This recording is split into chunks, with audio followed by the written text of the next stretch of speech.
Jubilus Nartropple, at your grace's service. Your help with these kobolds and my almost drowned cart was timely indeed. By the way, it's a shame no one organized a greeting party when such a famous and popular person as myself arrived to your capital. I wasn't expecting a red carpet covered with rose petals, but you could at least have sent ahead some delegation. Oh, at least some of my servants are still alive. Do you know how much it costs to train a proper servant?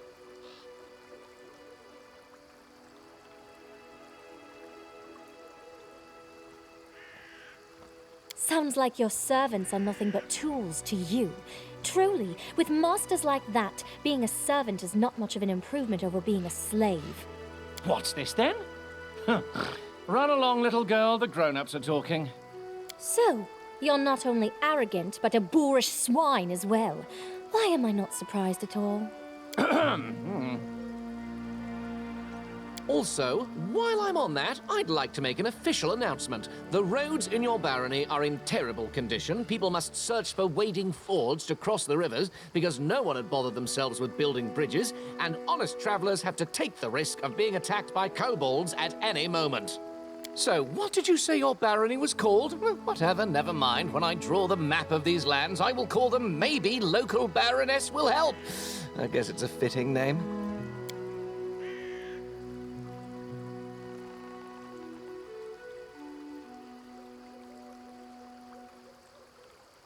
You think too highly of yourself, Sir Gnome. Behave with some dignity while you're on these lands.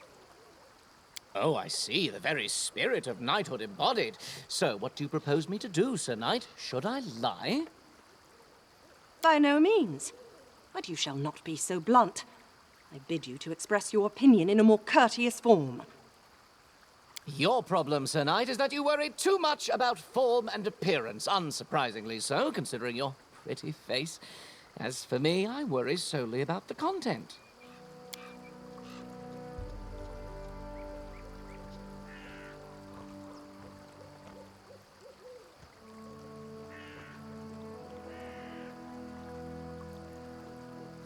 I've already told you I visited your capital some time ago. Weren't you listening to me?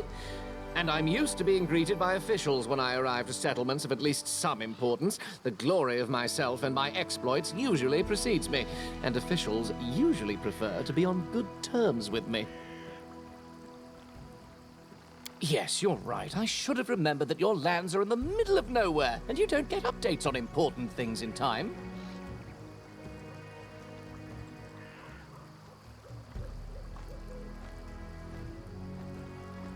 My party and I set up camp at the bank of this river.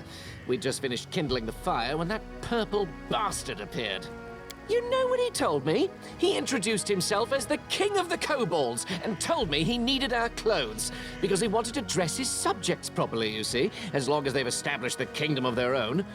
That's literally what he said. I wonder, where did he learn the words? Obviously, I told him to buzz off. Some kobold wants to strut around wearing the clothes of the great cartographer Jubilus Nartropple. No way.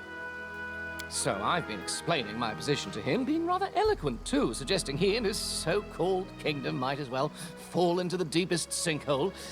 In the meantime, I've noticed that kobolds have already started to untie my cart. Well, I called my men to keep the cart safe. They couldn't guess what to do on their own, just stood there with their mouths ajar.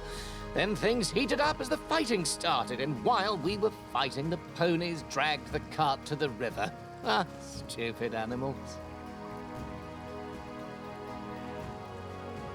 That was either a stupid and offensive joke or a case of total ignorance. The latter, I hope. I'm famous as a traveler, a cartographer, an alchemist, and a journalist. The students of all the major universities study the world using my maps. My articles for different journals are well known everywhere, from Andorran to Brevoy. You've definitely read some issues of National Alchemy, haven't you? Culinary Almanac of the Inner Sea? Or the most scandalous one, The Independence, describing benefits and drawbacks of governments and regimes in different states. Didn't read any of these? Oh, well, don't answer that. I don't want to spoil my impression of your barony. It's spoiled enough already. It would be hard for me to write at least something positive otherwise. Wait, the Jubilos Narthropple? Author of the 14 and a half eulogies to Pitax? Oh my! Every student in the Academy of Grand Arts devoured your books, especially after King Aravetti banned them, tried you in absentia, and sentenced you to death. I see at least someone in this shabby barony has at least a rudimentary education, even if they got them in such a dubious establishment as the Pitax Academy of Grand Arts.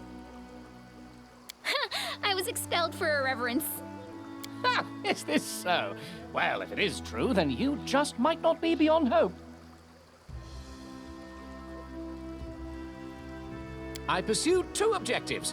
The first is to write an article on this new barony of yours for the Independents. The second is to draw a detailed map of the stolen lands. Before this barony appeared, it had been too dangerous to come here, but now an opportunity has appeared. Thanks to you, I must add. So, as you can see, the freedom of speech sometimes grants positive comments too. Anyway, I'm almost done with this journey. My article is practically ready, so is the map. All that's left to do now is to find an old dwarven outpost established here several centuries ago. Your ignorance is stunning. You create a barony, and still you know nothing about the lands you own. I'll have to enlighten you on the subject. You see, long ago there was a dwarven trade route crossing these lands. It connected Five Kings Mountains and the north. The route was so important to the dwarves that they were generous enough to set a number of outposts along it, manned with armed guardians to provide protection for the traders. One of these outposts must be somewhere nearby, lost and completely forsaken, but nothing can avoid the watchful eye of the great cartographer Jubilos Narthropple. I will find this outpost, and I will mark its location on the map. You can trust me on that.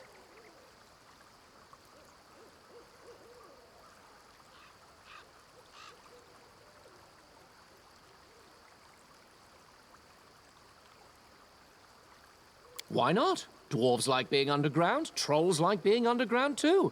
It's quite possible after dwarves left, their warm and cozy place fell into the hands of less attractive creatures.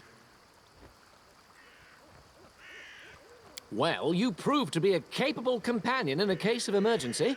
I guess I can entrust you with covering my back. Let's go. I will send someone for my cart later.